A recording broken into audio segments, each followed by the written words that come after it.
Hello students, welcome back to NCERT Filter. So in today's class we are going to start the chapter Globe, Latitudes and Longitudes of Geography. So let's start. Globe, Latitudes and Longitudes. In the previous chapter, you have read that our planet Earth is not a sphere. It is slightly flattened at the north and the south poles and bulge in the middle. Can you imagine how it looks? You may look at a globe carefully in your classroom to get an idea. Globe is a true model, miniature form of the earth. तो students, अगर आपको याद हो chapter 1 में मैंने आपको बताया था कि हमारी अर्थ का क्या शेप है। हमारी अर्थ स्फेरिकल नहीं है, ठीक है। हमारी अर्थ स्फेरिकल नहीं है, ठीक है। क्या शेप है हमारी अर्थ का? हमारी अर्थ जियोइड शेप की है, ठीक है। और मैंने आपको इसका मतलब भी बताया था कि जियोइड का मतलब क्या है। इट मीन्स कि फ्लैटन एट पोल्स, ठीक है। हमारी अर्थ पोल्स पर जो है फ्लैट है, ठीक है। और जो ये है, जो यहाँ से जो इसका जो स्फेरिकल पार्ट है वो क्या है, इसके बल्जेस हैं, ठीक है। तो यहाँ दिया हुआ है ना, नॉर्थ और साउथ पोल पे क्या है, स्लाइटली फ्लैटेंड है और बल्ज है कहाँ पर, मिडिल में। ये देख रहे हैं ना आप, ये बल्ज, ठीक है। ये बल्जेस निकले हुए हैं ये, ठीक है। तो इसी के अकॉर्डिंग हम इसी को जो है ध्यान में रखते हुए और जो है अपना चैप्टर आगे कवर करेंगे, ठीक है। यहाँ ये चीज़ दे रखी है ग्लोब, ठीक है। ग्लोब क्या है, आपसे पूछा जाए व्हाट इज़ ग्लोब, तो ग्लोब क्या है? Globe is a true model of earth, ठीक है। ट्रू मॉडल, और कह सकते हैं it is a miniature form of earth. Globe क्या है, सॉरी, व्हाट इज़ ग्लोब? क्या है ग्लोब? ग्लोब है मिनिएचर फॉर्म ऑफ अर्थ, ठीक है। मिनिएचर मतलब क्या होता है? मिनिएचर मतलब छोटा, ठीक है। मिनी मीन्स छोटा, ठीक है। स्मॉल फॉर्म भी कह सकते हैं आप। Globe is a miniature form of earth और स्मॉल फॉर्म ऑफ अर्थ, ठीक है। आगे बढ़ते हैं। Globes may be of varying size and type. Big ones which cannot be carried easily, small pocket globes and globe-like balloons which can be inflated and are handy and carried with ease. तो globes क्या होते हैं? बहुत से sizes में और types में available हैं ग्लोब्स, ठीक है। बड़े होते हैं, ठीक है। अकॉर्डिंग टू योर प्रेफरेंस, आप कैसा चाहते हैं, आपको कैसे ग्लोब की नीड है, ठीक है। हर तरह के ग्लोब्स होते हैं। Big ones which can not be carried easily, small pocket globes भी होते हैं, ग्लोब लाइक बैलून्स भी होते हैं, ठीक है। Which can be inflated and are handy and carried with ease. तो अगर आपको स्मॉल ग्लोब्स चाहिए, ठीक है, जो स्मॉल यानी कि कह सकते हैं पॉकेट ग्लोब्स होते हैं, बलून ग्लोब्स होते हैं, ठीक है। ये क्या होते हैं? Easily we can carry them easily and they are very handy, ठीक है। The globe is not fixed, it can be rotated the same way as a top spin और a potter's wheel is rotated. तो यहाँ आप ये चीज़ देख सकते हैं, ठीक है। यहाँ ये ग्लोब का आपका मॉडल दिया हुआ है, तो यहाँ आप देख सकते हैं ग्लोब इज़, आप यहाँ देख सकते हैं ग्लोब फिक्स्ड नहीं होता है। फिक्स्ड क्यों नहीं होता है? क्योंकि इसके यहाँ पर, ठीक है, हम जो अगर हम अर्थ का स्ट्रक्चर बनाएं, ठीक है, हम ये अर्थ बना लेते हैं अपनी, ठीक है। ये है अर्थ का शेप, ठीक है। यहाँ ये है नॉर्थ पोल और ये है साउथ पोल, ठीक है। तो क्या हो रहा है, अब हमारी अर्थ का ये जो हमने इमेजिनरी पोल्स और वो सब अपने इमेजिनरी अपने आप ही इन्हें कंसीडर कर लिया है, ठीक है। तो ग्लोब पर तो ये नहीं कर सकते, तो ग्लोब पर क्या करना होगा, हमें किसी में से फिक्स करना होगा ग्लोब को। तो हमने यहाँ पर जो नॉर्थ पोल और साउथ पोल है, इस जगह पर क्या लगाए हैं? नीडल्स लगाए हैं, ठीक है। तो कुछ इस तरह से ये है, ठीक है। और आगे देखेंगे इस बारे में, आपको आगे ज़्यादा अच्छे से समझ आएगा। The globe is not fixed. It can be rotated the same way as a top spin or a potter's wheel is rotated. On the globe, countries, continents, oceans are shown in their correct size. ठीक है, तो हम ये globes को क्यों use करते हैं? Continent, countries, oceans, इन सब के करेक्ट साइज़ को जानने के लिए कि ये कहाँ से कहाँ तक फैले हुए हैं. ठीक है, कहाँ से स्टार्ट होते हैं और कहाँ पर ख़त्म होते हैं. ठीक है. It is difficult to describe the location of a point on a sphere like the Earth. Now the question arises as to how to locate a place on it. We need certain points of reference and lines to find out the location of places.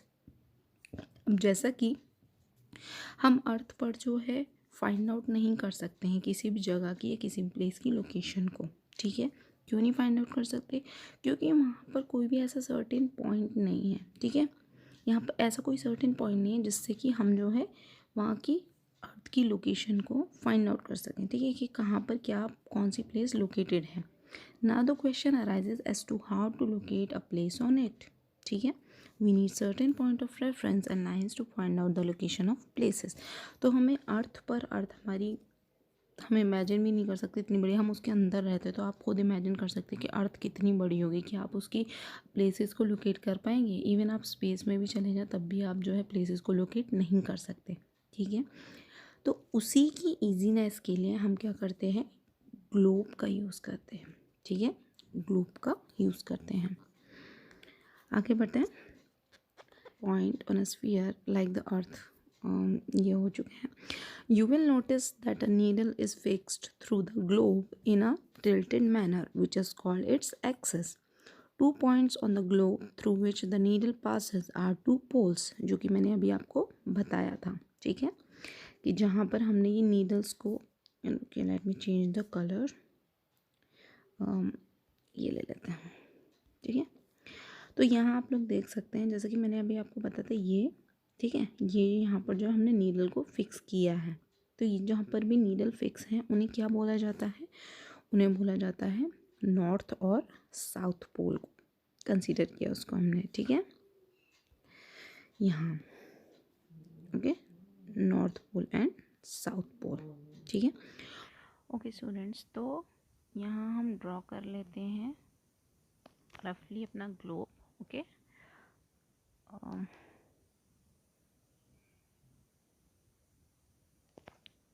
I hope बस समझने के लिए. ठीक है, ठीक है, तो यहाँ ये समझ लीजिए ग्लोब है और इसे हमने फिक्स कैसे किया है? नीडल्स पर फिक्स किया है. क्यों फिक्स किया है? क्योंकि हमारी जो अर्थ है वो जो है, अगर आप समझ रहे हो कि वो ऐसे घूमती है, ठीक है, वो इस टाइप से सीधी नहीं घूमती है. ठीक है, वो किस टाइप से घूमती है? वो इसका एक्सिस इस तरह से है. ठीक है, तो आप समझ सकते हैं कोई भी चीज़ अगर आप एक्सिस पर घुमा रहे हैं, ठीक है, आप हमेशा समझते होंगे कि अर्थ कैसे घूमती है, उसका एक्सिस इस टाइप से है. ठीक है, तो आप इस टाइप से मूव कर देंगे उसको. ठीक है, लेकिन ऐसा नहीं है. अर्थ का एक्सिस ऐसे है, यानी कि अर्थ हमारी टिल्टेड है. टिल्टेड मतलब क्या होता है? झुके हुए होना. ठीक है, तो अर्थ क्या है हमारी? हमारी अर्थ टिल्टेड है. इस वजह से हमने उसका एक्सिस कैसे लिया है ग्लोब पर भी? इस टाइप से लिया है. ठीक है, ये हो गया नॉर्थ पोल और ये हो गया साउथ पोल. ठीक है, तो एक्सिस किसको बोलते हैं? इसको एक्सिस बोलते हैं. और एक्सिस हमारा इस टाइप से क्यों है? हमारी अर्थ क्योंकि टिल्टेड है.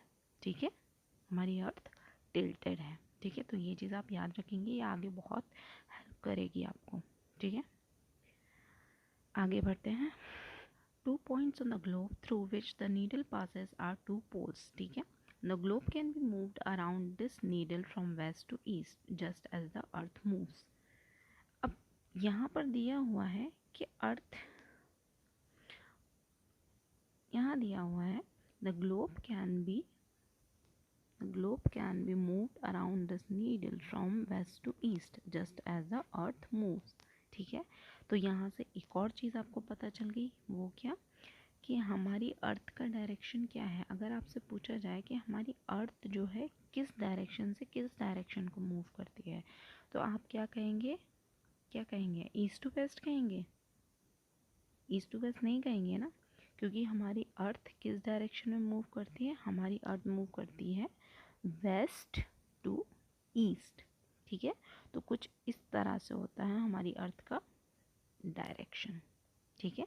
अर्थ कहाँ से कहाँ मूव करती है, फ्रॉम वेस्ट टू ईस्ट, ठीक है। तो ये चीज़ आप ज़रूर याद रखेंगे। और हमारी अर्थ टिल्टेड है, ठीक है। टिल्टेड कैसे है, झुकी हुई है वो टुवर्ड्स द पोल्स, ठीक है। और तीसरी चीज़ क्या याद रखेंगे कि हमारी अर्थ का शेप है जियोइड, ठीक है।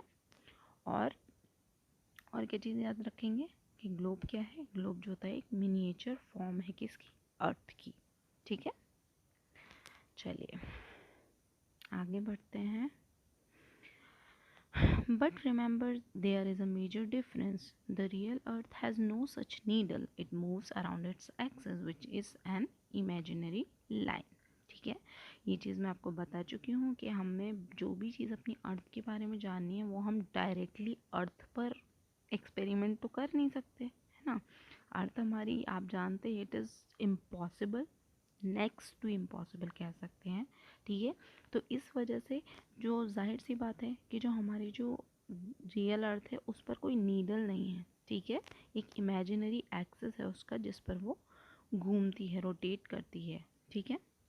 It moves around its axis which is an imaginary line, ठीक है। और इस तरह की जो है कोई नीडल नहीं है, ठीक है, उसका अपना एक एक्सिस है। उसको हमने दिखाने के लिए कि जिस एक्सिस पर वो मूव करती है उसे हमने दिखाने के लिए कैसे किया है, पॉइंटेड नीडल्स से शो किया है, किस पर, ग्लोब पर, ठीक है। तो ये चीज़ आप अच्छे से जान लीजिए कि इस तरह की ये जो नीडल्स दी गई हैं इस तरह की कोई नीडल्स नहीं है, ठीक है। ऐसा कोई है एक्सिस नहीं है। ये हमने नीडल्स क्यों लगाई हैं, अपनी सहूलियत के लिए लगाई हैं, ठीक है, अपनी ईजीनेस के लिए लगाई हैं, जिससे कि हम जो है अर्थ के एक्सिस को इस तरह से शो कर पाएँ, ठीक है। जैसा यहाँ पर मैंने आपको ये दिखाया था, ठीक है। जो एक्सिस मैंने शो किया तो आपको अच्छे से समझ आया ना। तो इसीलिए हमें जो है हम इसे जो है as a imaginary line show करते हैं ग्लोब पर, ठीक है, एज अ अर्थ। आगे बढ़ते हैं, यहाँ ये देख लेते हैं ये क्या है। Let's do, take a big round potato और a ball, pierce a knitting needle through it. The needle resembles the axis shown in a globe. You can now move the potato or the ball around this axis from left to right. ठीक है, तो ये activity आप करके देखेंगे क्योंकि मैंने आपको अच्छे से समझा दिया है क्या कि नीडल क्या होती है। ये जो एक तरह से इमेजिनरी एक्सिस है हमारी अर्थ का जो कि हम शो कर रहे हैं ग्लोब पर, ठीक है। तो वही चीज़ आप क्या करेंगे, आप एक जो है बिग राउंड पोटैटो लेंगे, ठीक है, कोई भी गोल पोटैटो लेंगे, उसमें क्या करेंगे आप जो है एक नीडल को पियर्स करेंगे या निट करेंगे नीडल को उसमें, और क्या करेंगे आलू को आप जो है उस टाइप से इसी डायरेक्शन में घुमाएंगे, किस डायरेक्शन में, वेस्ट टू ईस्ट घुमाएंगे, ठीक है। और आपको उससे ज़्यादा अच्छी तरह समझ आएगा कि हमारी अर्थ किस तरह से अपने एक्सिस पर किस से किस डायरेक्शन में रोटेट करती है, ठीक है। तो ये एक्टिविटी ज़रूर करिएगा, it will be really helpful for you. चलिए, another imaginary line running on the globe divides it into two equal parts. This line is known as the equator. The northern half of the earth is known as the northern hemisphere and the southern half is known as southern hemisphere. Okay, तो अब सबसे important चीज़, अब बात आती है equator. ये equator क्या है, चलिए देखते हैं, इसे फिगर से ही समझते हैं, ठीक है। यहाँ पर एक लाइन लेते हैं, हमने एक इमेजिनरी लाइन ली है ग्लोब पर, ठीक है। तो हम जो भी ग्लोब पर लेंगे वो हम क्या कर रहे हैं, पूरे अर्थ पर ले रहे हैं, ठीक है, क्योंकि globe is a miniature of earth, ठीक है। तो यहाँ हमने एक लाइन ली है जो कि हमारी अर्थ को दो इक्वल हेमिस्फीयर या फिर दो इक्वल पार्ट्स में डिवाइड करती है, ठीक है। तो ये जो लाइन है इसको क्या बोलते हैं, इसको बोलते हैं इक्वेटर, ठीक है। इक्वल, ये देख रहे हैं आप, नेम से ही पता चल रहा है इक्वेटर, इक्वा मतलब इक्वल होता है, इक्वल से तो दो इक्वल पार्ट में डिवाइड कर रहा है, तो इसीलिए इक्वेटर, ठीक है। अब बात आती है किसकी, नॉर्दर्न और सदर्न हेमिस्फीयर की, यहाँ दिया हुआ है ना कि ये जो लाइन है ये क्या करती है, हमारी अर्थ को और हमारे ग्लोब को दो इक्वल पार्ट्स में डिवाइड करती है। ठीक है, तो ये जो दो इक्वल पार्ट्स हैं कौन से हैं, ये हो गया ऊपर का नॉर्दर्न हेमिस्फीयर, ठीक है, नॉर्दर्न हेमिस्फीयर, ये हो गया सदर्न हेमिस्फीयर। ठीक है, ये नॉर्थ हो गया और ये साउथ हो गया। ठीक है, तो ये भी क्या है, ये सब कुछ ध्यान रखेंगे, ये सब कुछ जो भी चल रहा है ये क्या है, सब जो है इमेजिनरी है। दीज आर और इमेजिनरी, किसके लिए, फॉर आर ईजीनेस, जिससे कि हम अर्थ की लोकेशंस और जो है सारी जगहों के बारे में, कॉन्टिनेंट्स, ओशन, इन सब के बारे में अच्छे से जान पाएँ। ठीक है, चलिए आगे मूव करते हैं।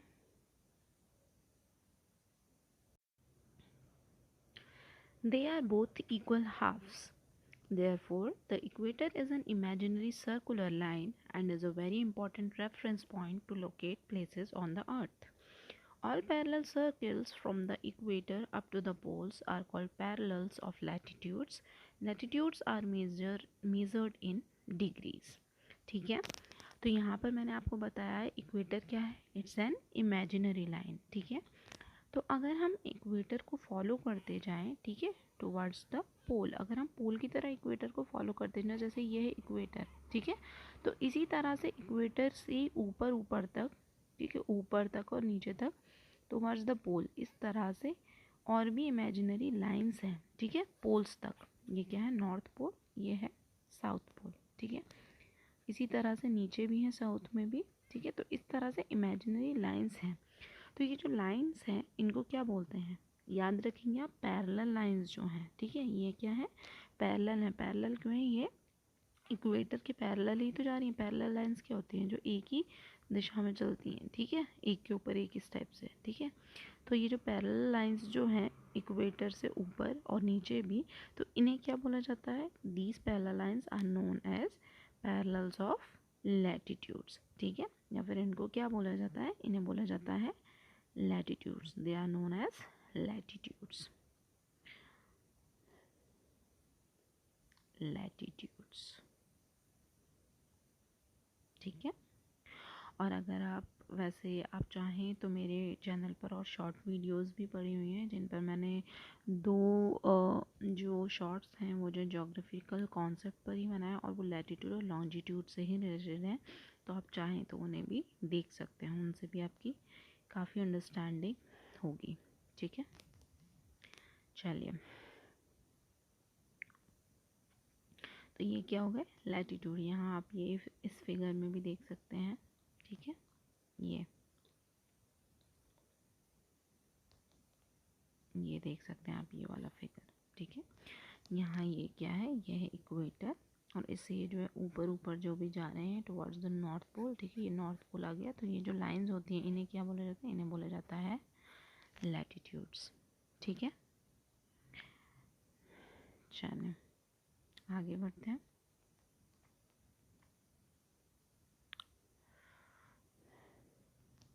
हाँ जी, the equator represents the 0-degree latitude, since the distance from the equator to either of the poles is 1/4 of a circle round the earth. It will measure 1/4 of 360 degrees, that is 90 degrees. Thus, 90 degrees north latitude marks the north pole and 90 degrees south latitude marks the south pole. तो ये कोई इतनी hard चीज़ नहीं है, जो आपके समझना है वो एंगल देख के आप थोड़ा घबरा जाते होंगे। ठीक है, लेकिन ये बहुत इजी चीज़ है। देखते हैं ये क्या है। तो स्टूडेंट्स यहाँ आप गौर से देखेंगे, मैं येलो कलर लेती, ठीक है, थोड़ा ब्राइट कलर लेती हूँ। चलिए, तो यहाँ आप ये देख सकते हैं, ये हमने, आपको कुछ नहीं देखना, आपको बस ये देखना है कि हमने जो इक्वेटर है, ठीक है, यहाँ देखिए मेरे फिगर में, देखिए आप इसे छोड़िए, आप यहाँ देखिए। ठीक है, ये वाली जो लाइन है ये क्या है, इक्वेटर है। वो ये वाला कलर यहाँ चल नहीं पा रहा है तो रेड ले लेते हैं। ठीक है, इस लाइन को हमने क्या माना है, ये है इक्वेटर। ठीक है, इक्वेटर को हमने, सीधी सी बात है, यहाँ पर हमने एंगल मान लिया है 0 डिग्री। कैसे माना है 0 डिग्री, यहाँ स्टूडेंट्स अगर हम यहाँ एक एंगल बनाते हैं। ठीक है, आप क्या देख रहे हैं, यहाँ ये दो इक्वल पार्ट्स में डिवाइड करा है, नॉर्थ और साउथ हेमिस्फीयर को। ठीक है, अगर आप यहाँ से एक लाइन खींचते हैं, ठीक है, तो आप इस तरह से देखेंगे तो यहाँ ये क्या एंगल बन रहा है, ये एंगल बन रहा है 90 डिग्री। बन रहा है कि नहीं बन रहा है? ठीक है, तो जब यहाँ जो है 90 डिग्री कहाँ होगा, ये जो राइट लाइन होती है, स्ट्रेट लाइन जो होती है, इसी को बोला जाता है ना 90 डिग्री। ठीक, कितना हो गया, यहाँ पर 90 डिग्री एंगल ले लिया। ठीक है, जाहिर सी बात है जो स्ट्रेट लाइन होती है, जो नीचे की लाइन होती है, उसको क्या बोलते हैं, वो 0 डिग्री लिया जाता है, तभी तो ये 90 डिग्री होगा ऊपर वाला। तो इक्वेटर हमारी क्या हो गई, 0 डिग्री। ठीक है, उसी तरह से अगर आप एंगल फॉर्म यहाँ से करते जाएंगे, आखिर में आके बनेगा 90 डिग्री। ठीक है, आई नो बहुत रफ हो चुका है, मैं इसे ज़रा रफ कर देती हूँ, नहीं तो जो भी आपके समझ आ रहा है वो सब और उड़ जाएगा। ठीक है, तो यहाँ ऐसे ले लेते हैं, ये हो गया 0 डिग्री। ठीक है, तो इक्वेटर आप हमेशा याद रखेंगे, इक्वेटर पे क्या होता है, 0 डिग्री होता है। तो यहाँ से इस टाइप से आप मेज़र करेंगे। ठीक है, तो ये चीज़ अच्छे से याद रखेंगे, इक्वेटर हो गया 0 डिग्री, और नॉर्थ पोल या साउथ पोल यही सेम चीज़ जो ऊपर चलती है, सेम चीज़ नीचे होती है। ठीक है, क्योंकि दो इक्वल हाफ्स हैं तो सेम चीज़ें चलती हैं। तो यहाँ पर भी क्या हो गया, पोल्स पर, तो अगर आपसे पूछा जाए कि पोल्स पर कितना एंगल होता है, तो क्या होता है, 90 डिग्री होता है। North pole as well as south pole दोनों पर 90 डिग्री होता है। ठीक है, जाहिर सी बात है जब यहाँ पर लेंगे आप तो 90 का हाफ करेंगे, कितना हो जाएगा, 45 डिग्री हो जाएगा, नहीं हो जाएगा। उसी तरह से यहाँ पर ये एंगल्स दिए गए हैं, यहाँ आप देख सकते हैं ये आया। ठीक है, 90 डिग्री पर 90 डिग्री ले लीजिए सर, यहाँ देख रहे हैं ना आप, ये 80 डिग्री दिया गया है, नहीं दिया गया है। ठीक है, इसी से जस्ट अबव जाएंगे, कितना हो जाएगा, 90 डिग्री हो जाएगा पोल पे। ठीक है, ये यहाँ पर बन गया 20 डिग्री का एंगल, ये यहाँ बन गया 40 डिग्री का एंगल, ये यहाँ बन रहा है 60 डिग्री का एंगल। ठीक है, ये बन गया 80 डिग्री का। तो इसी तरह से स्टूडेंट्स हम जो है इक्वेटर से अबव जितने भी एंगल्स है सबका एंगल पता लगा सकते हैं। ठीक है, तो ये कुछ इतना टफ था नहीं था ना, बट देखने में लग जाता, हम लोग डर जाते हैं कि अरे मैथ्स आ गई, मैथमेटिक्स आ गई, अब कैसे समझ आएगा, पर ऐसा नहीं है। ठीक है, हर चीज़ तभी तक टफ और हार्ड लगती है जब तक वो समझ में ना आए। चलिए, तो आई होप आपको एंगल समझ आएंगे कि ये कैसे होता है। ठीक है, यहाँ आप ये जो है बुक की लैंग्वेज पर मत जाइए, मैंने आपको ये बहुत इजी वे में और अच्छे से समझा दी जो आप कभी नहीं भूलेंगे। ठीक है, और एक दो बार आपको प्रैक्टिस करके देखने तो आपको खुद समझ आ जाएगा। और ये चीज़ ज़रूर याद रखेंगे कि जो चीज़ नॉर्थ पोल में हो रही है वही सेम चीज़ साउथ पोल पे भी होगी। और सबसे इम्पॉर्टेंट चीज़ जो मैं बताना भूल गई, वो क्या, नॉर्थ पोल पे अगर आप एंगल फाइंड आउट कर रहे हैं तो आप उस एंगल पर क्या लिखेंगे, जैसे यहाँ पर हमने लिखा 0 डिग्री। ठीक है, ये तो 0 डिग्री हो गया, दोनों में ही हो गया। यहाँ से जो ऊपर का एंगल होगा 20 डिग्री लेना है, तो यहाँ पर क्या लेंगे हम, नॉर्थ लेंगे, ये ज़रूर लिखना है आपको। ठीक है, यहाँ पर भी आप देख सकते हैं हर जगह पर 40 degree north, 60 degree north, 80 degree north, ठीक है, दिया हुआ है। उसी तरह से अगर साउथ में चलेंगे तो साउथ के एंगल देखेंगे तो यहाँ पर क्या लिखेंगे, 90 डिग्री साउथ, 66 डिग्री साउथ, इस टाइप से। ठीक है, ये चीज़ आपको याद रखनी है। As such, all parallels north of the equator are called north latitude. Similarly, all parallels south of the latitude are called south latitudes. तो ये बहुत इजी चीज़ है, मैं आपको समझा चुकी हूँ, दोनों चीज़ें सेम ही रहेंगी दोनों लैटिट्यूड हेमिस्फीयर्स में। ठीक है, the value of each latitude is therefore followed by either the word north or south. Generally this is indicated by the letter, ये वही चीज़ है जो मैं समझा चुकी हूँ आपको अपनी लैंग्वेज में। ठीक है, for example, both Chandrapur in Maharashtra, India and Belo Horizonte in Brazil, South America are located on parallels of about 20 degree latitude. But the former is 20 degree north of the equator and the latter is 20 degrees south of it. We therefore say that Chandrapur is situated at 20 degree north latitude and Belo Horizonte is situated at 20 degree south latitude.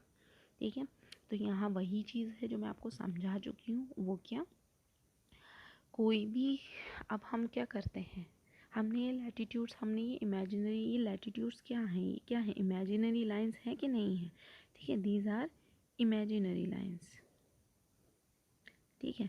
और ये क्यों लिए हैं हमने, ये हमने locations, places की locations को फाइंड आउट करने के लिए लिए हैं। तो सपोज़ मानिए यहाँ पर नॉर्थ में हमारा महाराष्ट्र कहाँ पड़ेगा, महाराष्ट्र, ठीक है, इन लोगों ने महाराष्ट्र का एग्जाम्पल लिया है। महाराष्ट्र कहाँ पड़ेगा, नॉर्थ में पड़ेगा, जाहिर सी बात है, ठीक है, क्योंकि हमारा इंडिया कहाँ आता है। अगर आप इंडिया की लोकेशन देखें तो हमारा इंडिया यहाँ कहीं मिलेगा कि नहीं मिलेगा, ठीक है। हमारा इंडिया, अगर आप वर्ल्ड मैप में देखें तो हमारा इंडिया कहाँ है, नॉर्थ ईस्टर्न हेमिस्फीयर में लोकेट करता है। नॉर्थ ईस्टर्न क्यों हुआ, वेस्ट, ये क्या हुआ ईस्ट, ये क्या हुआ नॉर्थ, ये क्या हुआ साउथ, ठीक है। तो हमारा इंडिया कहाँ लाई कर रहा है, ये रहा ना इंडिया, तो कहाँ आ गया, नॉर्थ ईस्ट में आ गया, ये आ गया। तो हमेशा याद रखेंगे हमारा इंडिया कहाँ लोकेट करता है, नॉर्थ ईस्ट में, ठीक है। तो आप समझिए, महाराष्ट्र, जाहिर सी बात है, जब इंडिया लोकेट करता है यहाँ पर नॉर्थ में, तो महाराष्ट्र तो उसी में ही करेगा, नॉर्थ में ही करेगा, ठीक है। तो यहाँ पर आपको सिर्फ ये जो एग्जांपल्स इसीलिए दिए गए हैं, वैसे ही सिमिलरली देखिए अगर साउथ में, तो साउथ में जो ब्राज़ील है हमारा, ठीक है, वो कहाँ है, साउथ अमेरिका में है, ठीक है। तो यहाँ बता गई नॉर्थ की, महाराष्ट्र की और साउथ अमेरिका की। अब ये दो जो जगह हैं, ये जो हैं, आप इनको कैसे लोकेट करेंगे, इनके लैटिट्यूड्स आपको पता करें कि ये किस लैटिट्यूड में पड़ता है, ठीक है, किस एंगल के लैटिट्यूड में पड़ता है। तो सपोज मान लिया ये 20 डिग्री लैटिट्यूड्स पर हैं, तो यहाँ आप 20 डिग्री जो मैंने अभी आपको बताया था, ये जो नॉर्थ की जगह होगी उसके आगे आप नॉर्थ लिखेंगे, और जो साउथ की जगह होगी उसके आगे आप लिखेंगे क्या, साउथ। बस वही चीज़ दे रखी है आपको एग्जाम्पल के तौर पे, ठीक है। We see in figure 2.2 that as we move away from the equator, the size of the parallels of latitudes decreases. तो स्टूडेंट ये जो साइज़ की और डिफरेंस की, डिस्टेंस की जो बात है, ये मैंने आपने जो शॉर्ट वीडियोस जो मैं आपको बता रही हूँ उसमें मैंने बहुत अच्छे से समझाई है, ठीक है। और बाकी मैं यहाँ पर भी आपको बता देती हूँ, ये कोई बड़ी चीज़ नहीं है, लेकिन आप उस वीडियो को देखिए, बहुत अच्छी पसंद आएगी आपको, ठीक है, और आपको समझ भी आएगी। तो यहाँ स्टूडेंट्स एक चीज़ देखिए, बहुत लॉजिकल बात है, ठीक है। यहाँ इन्होंने बोला है कि जो है as we move towards the pole, अगर हम जब हम मूव करते हैं कहाँ, पोल्स की तरफ, that as we move away from the equator, मतलब जब अवे जा रहे हैं इक्वेटर से तो कहाँ मूव कर रहे हैं, पोल्स की तरफ ही तो मूव करेंगे, ठीक है। ये रहे पोल्स, ठीक है, नॉर्थ पोल, इक्वेटर से मूव कर रहे हैं अवे, तो पोल की तरफ ही तो बढ़ेंगे, दोनों तरफ देख लीजिए आप, साउथ में भी नॉर्थ में भी, ठीक है। नॉर्थ में जाएंगे नॉर्थ पोल की तरफ मूव करेंगे, साउथ में साउथ पोल की तरफ। The size of the parallels of latitude decrease, ठीक है।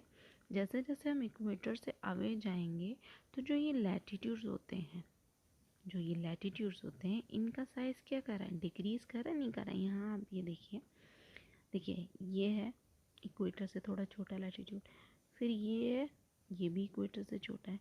तो इस टाइप से बस यही चीज़ दे रखी है कि जब आप जो है इक्वेटर से पोल्स की तरफ मूव करते हैं तो जो हमारे साइज़ जो होता है लैटिट्यूड का, वो क्या होता जाता है, वो डिक्रीज़ होता जाता है।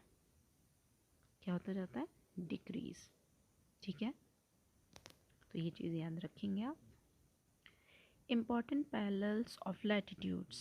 Beside the equator 0 degree, the North Pole 90 degree north and the South Pole 90 degree south, there are 4 important parallels of latitude, ठीक है। तो अब आपने इक्वेटर के बारे में जान लिया, ठीक है, और आपने नॉर्थ पोल और साउथ पोल के बारे में भी जान लिया। अब इनके बिसाइड और भी 4 लैटिट्यूड्स होते हैं, ठीक है, 4 पैरेलल ऑफ लैटिट्यूड्स होते हैं। वो क्या क्या होते हैं, चलिए देखते हैं। फर्स्ट है ट्रॉपिक ऑफ कैंसर। अब ये क्या होता है, तो आप पहले तो इसका एंगल याद रखेंगे, tropic of cancer.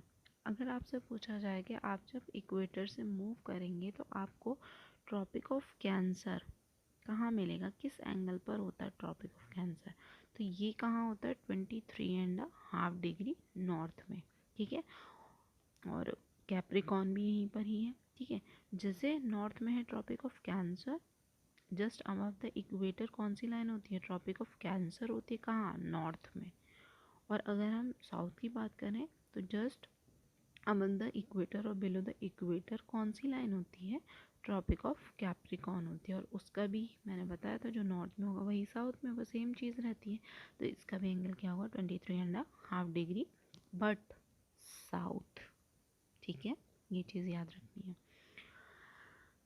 Then third क्या आ गई, तो एक हो गया ट्रॉपिक ऑफ, यहाँ हम ज़रा इसे रब कर देते हैं और लिखते भी जाएंगे साथ साथ।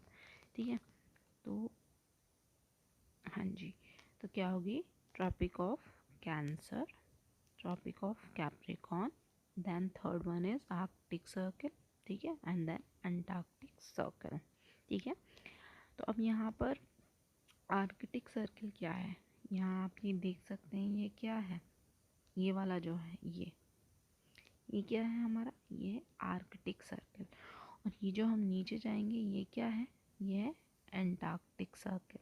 ठीक है, इनके एंगल्स क्या होते हैं, 66.5 डिग्री नीचे south and 66.5 heat zones of the earth. The midday sun is exactly overhead at least once a year on all latitudes in between the Tropic of Cancer and the Tropic of Capricorn. This area therefore receives the maximum heat and is called the torrid zone. तो students कल हमने बात कर ली थी, पहले हम terms को recall कर लेते हैं। ठीक है, तो हमने कल बात की थी इक्वेटर के बारे में, ठीक है, और पैरेलल्स ऑफ लैटिट्यूड के बारे में, या फिर सिर्फ लैटिट्यूड कह सकते हैं। ठीक है, तो लैटिट्यूड्स के बारे में, और हमने जो 4 लैटिट्यूड्स थे उनके बारे में भी पढ़ा था, टाइप्स ऑफ लैटिट्यूड्स। तो क्या थे, tropic of cancer, capricorn, arctic circle और अंटार्कटिक सर्कल। ठीक है, तो ये चीज़ें कल हमने पढ़ ली थी। ठीक है, और ग्लोब के बारे में पढ़ा था। तो आज हम क्या पढ़ने वाले हैं, आज हम बात करने वाले हैं हीट जोन्स के बारे में। ठीक है, heat zones of the earth.